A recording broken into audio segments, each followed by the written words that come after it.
Window to China and CU11 has reached out to the hundreds of Chinese community, Asian community, and American community on performance, interview in education, politics, culture, etc. It's a link for all the communities. CU and Judy Wu, the publisher AC Business, are making joint efforts to promote the program on Newspaper Weekly. Window to China and CU11 is a 30 minutes long English program. It will be available on YouTube, Facebook, Google+, AC Business News by keywords Window to China and CU11.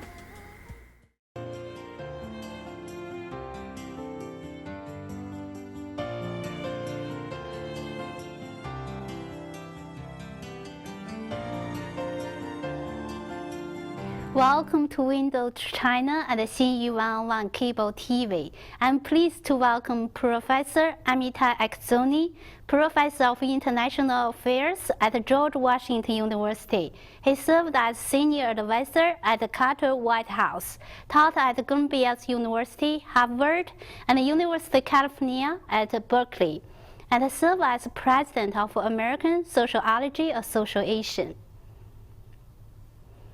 Mr. Etzioni, you said anyone who is interested in Asia and in foreign policy in general should read Henry Kissinger's new book, World Order. Why is the book worth a read? Well, there are really several reasons. First of all, Dr. Kissinger is really strongly a friend of peace. And I've been increasingly worried that the United States and China are on a course of collision, and he shares that concern. In effect, one of the best lines in the book, he said, it's very easy to start a war, but it's much more difficult to finish. And from the last 3 wars we were involved in, the United States, all ended up in a disaster. So there are many, many reasons to avoid war in the first place, and secondly, under current conditions. And so Kissinger suggests that we take into account that China is a rising power and allow it for a more regional influence. But he sees no signs that China has any interest in becoming a global power or unseating us or replacing us. Mr. Kissinger himself never returned to the high office after President Ford's defeat in 1976, but the depth of Kissinger's knowledge is very impressive. What is your view on his position and his influence? Well, you're absolutely right. I mean, when I was a professor at Columbia University, he was a professor at Harvard, so he was just initially one other professor, but then he became one of the most, if not the most, influential Secretary of State the United States ever had, and he worked with Nixon to do the famous opening to China. It was a major, major turn in foreign policy. Up to that point, China was considered part of the communist bloc. Americans refused to believe there were differences between the Soviet Union and China, and we were treating them as a combined threat by so-called opening to China. And we, first of all, made the American public less concerned about this so-called coalition between communist countries, and allowed China to change its path from the kind of communism, expansionist communism it used to pursue, to a country much more focused on its internal development. Mr. Kissinger suggests that the concept of Asia is a Western construct.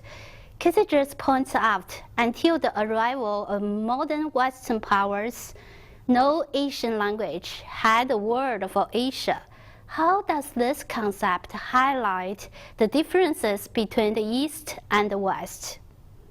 That's a very good question. So Americans are used to think about the West as basically one unified camp. Now, it's of course true that there are differences between the United States and France and Germany, certainly even with our closest ally, Britain, and some differences with Japan. But Americans tend to think about that basically we share all the same core set of values of individual right. We have basically the same religious Christian tradition and many, many things which go under the label Western civilization are shared by many countries, from Finland to Canada, from Poland to United States. When it comes to Asia, this is not the case. India and Indonesia and China, just to take some, and Japan, Korea, all have, in many ways, some very, very different tradition, languages, concepts. So it's much more difficult to talk about the East as if it was similarly consolidated as the West is. And there's an intellectual danger that the United States will project on the East a kind of solidity and integration which exists only in the West. That's important because while Britain and Germany and France and the United States in many ways are natural allies, they've been fighting together in 3 world wars for hundreds of years and such. That cannot be said about India and China, certainly not about Vietnam and China, or Indonesia and China, or Malaysia or Japan. So the East is much more fragmented and therefore much less subject to one power coming and dominating it. Both the United States and China have been constantly adjusting and defending their relationship through the decades and looking for the way to avoid strategic controversies. Is it possible for the United States and China to establish a cooperative relationship or partnership? How should China and the U.S. play their role in shaping the world order? But that exactly is the question we are facing. If you look at it as I try to do objectively, you see that there really are a lot of shared interests the two nations have, and very, very few issues on which they really have differences. We are both, United States and China, very concerned about jihadist terrorists. We are both concerned about the spread of nuclear weapons to other countries. We are concerned about economic instability. United States and China economies are very intertwined. We are China's main market. China is our main investor, buy a good part of our treasuries and covering our debt. So, and I can go on and on, list the many areas in which we have shared interests. So it's not like we have something which China desperately need and we won't give it to China, or China has something we very badly need and China will not give it to us. That's not the case at all. So then there are issues, that, really relatively small issues at the margin. Some islands which are just pile of rocks. Nobody lives on them. They have no raw material or any other than symbolic significance. On Taiwan, we in effect have an implicit agreement with China that, though it's not written, it's kind of understood that China will not use force to reintegrate Taiwan, and the United States will not recognize Taiwan as an independent nation. So other than the fact that Japan needs to be kept in check, there are really not many issues on which we differ. And therefore, objectively, it should be relatively easy to work out our differences. Unfortunately, there are people in both countries who have other agendas, and then they can point to each other as sources of danger, which lead to tensions where there's no reason for them. Finally, and maybe most important, both the United States and China face some very, very serious domestic challenges, like in the infrastructure. In the case of China, the very rapidly aging population, environmental challenges, there are many hundreds of millions who are still very poor. In the United States, the stagnant economy and the political gridlock. So what we both need is to use our scarce resources not to buy weapons, but to invest them into domestic development. And therefore, even if there will never be a war, just preparation for war on a large scale is very damaging to both countries. Different regions of the world have very different goals and perspectives. In order to establish the sounding world order system, probably the term of balance becomes very crucial. Can you tell us how the model concept of world order was formed? What is the U.S. role for world order now? My book, The New Normal, it just came out very, very recently. And we have a chapter in it which deals with a new approach of the two nations, China and the United States, to each other. It's based on a group Professor VM2 from University of Peking and I put together as kind of Chinese-American co-chairs of American and Chinese scholars. And we worked on it quite a while, about 30 of us, and we came with this proposal, which we call a mutually assured restraint. Mutually assured restraint suggests that both countries will step back a little in order to reduce the danger of tensions and conflict. So, for instance, instead of trying to pull Burma and Cambodia into the Chinese orbit, in Vietnam and Philippines into the American orbit, it would be better if these little land countries would be like a neutral buffer zone between the two countries, where both countries would not position military forces the way Austria was kind of neutral during the Cold War. Or, for instance, that the United States and China could agree that if the regime in North Korea collapses, the American forces will not move forward to the borders with China, and Chinese forces will not move to the DMZ, but again, we make there a neutral buffer zone. There are other measures we lined up. All of them have this attribute. They don't require long negotiations and treaties, but they allow mutual restraint, which can be verified by the other side.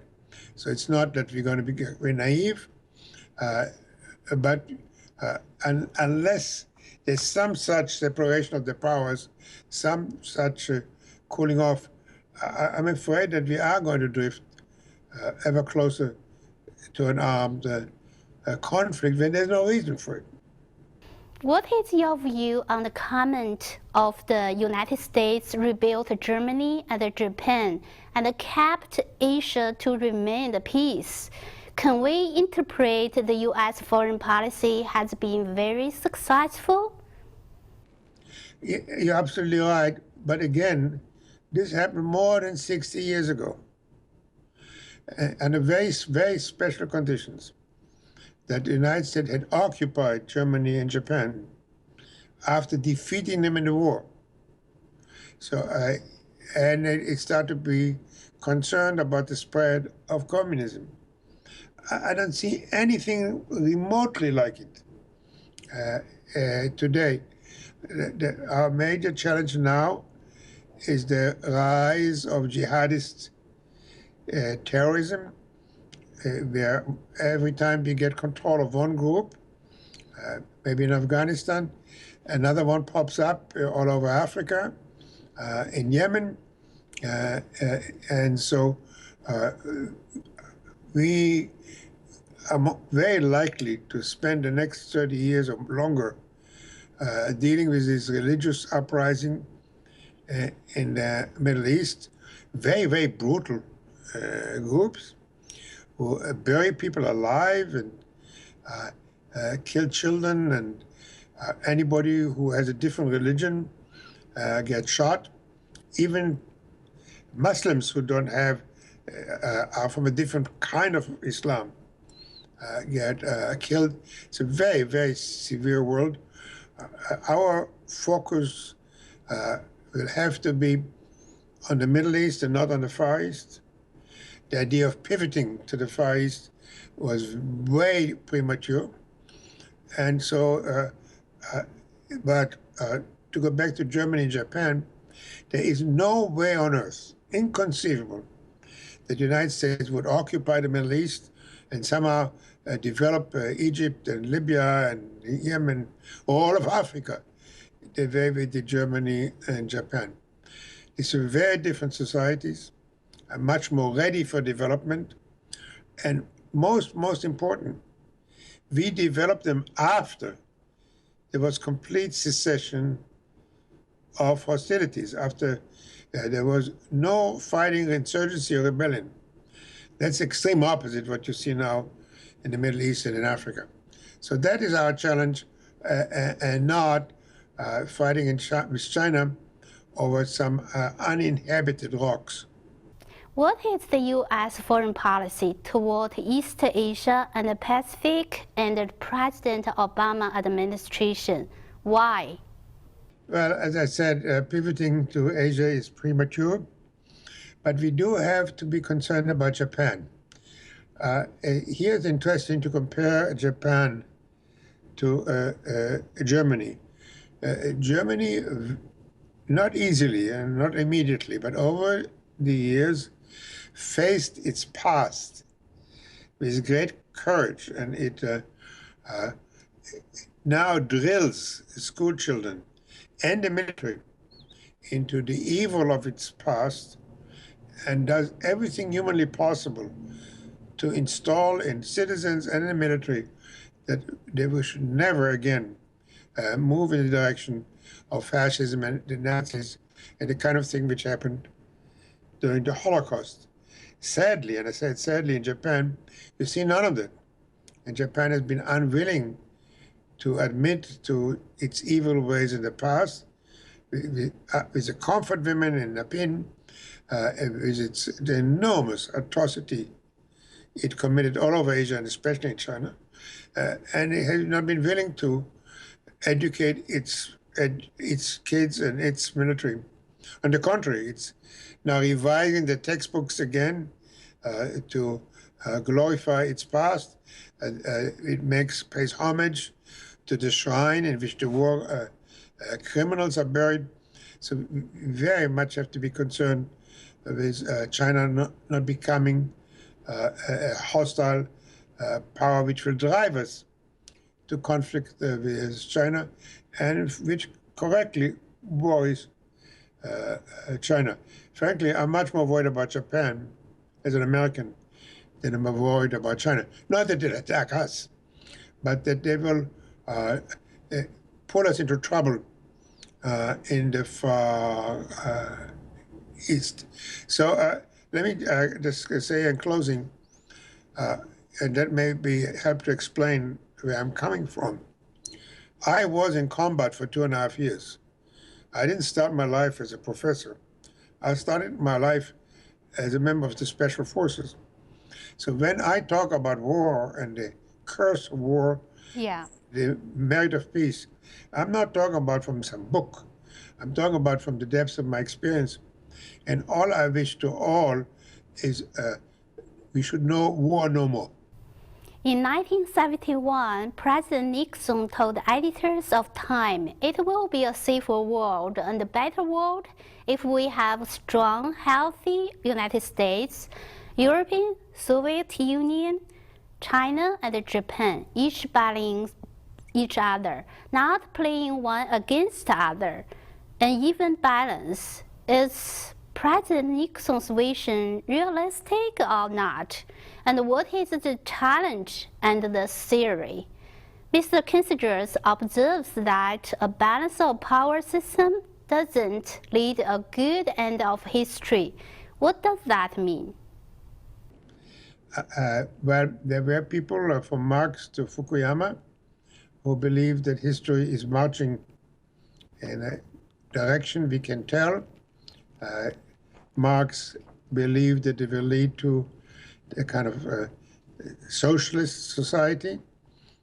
Fukuyama believed it will lead to liberal democracies. I believe nobody can tell where history is going, but one thing is sure, it's not ending.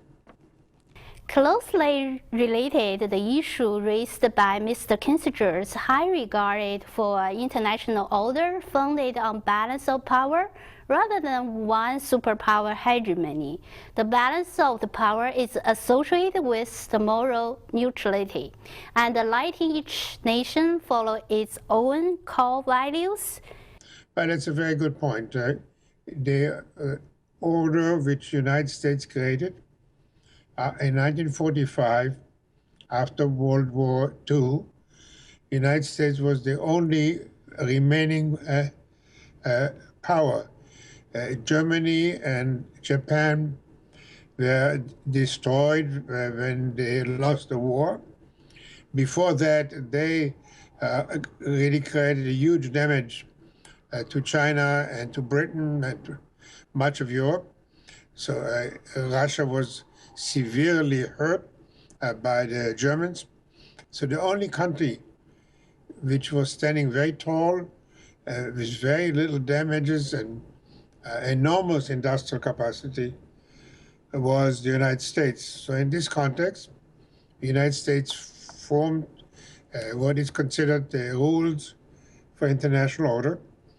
And ever since then, it has been trying to promote them, not fully take into account that the situation changed as Russia and Germany and Japan and certainly China have been increasingly recovering their own national power and strength, and now have a role all to play in the international order.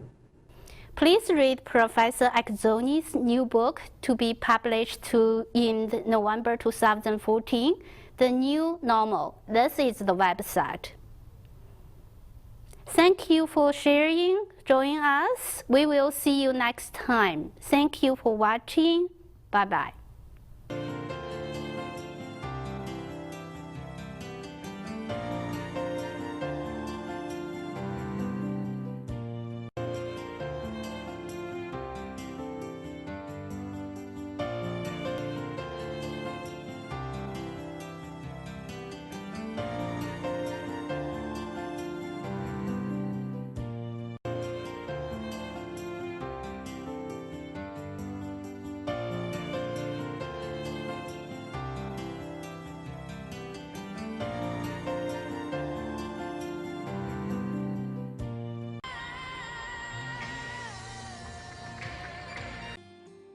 Hello, ni hao.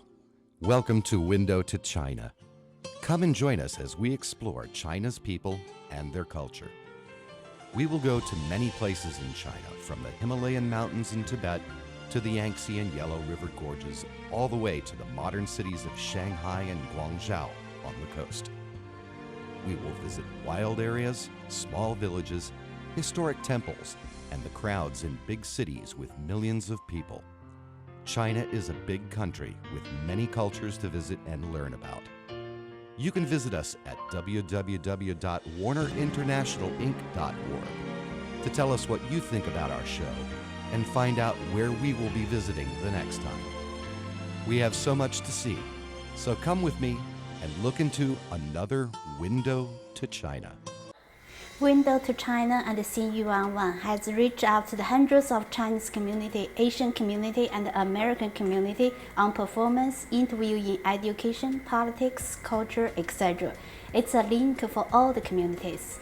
CU and Judy Wu, the publisher AC Business News, are making joint efforts to promote the program on Newspaper Weekly. Window to China and CU11 is a 30 minutes long English program. It will be available on YouTube, Facebook, Google+, AC Business News by keywords Window to China and CU11.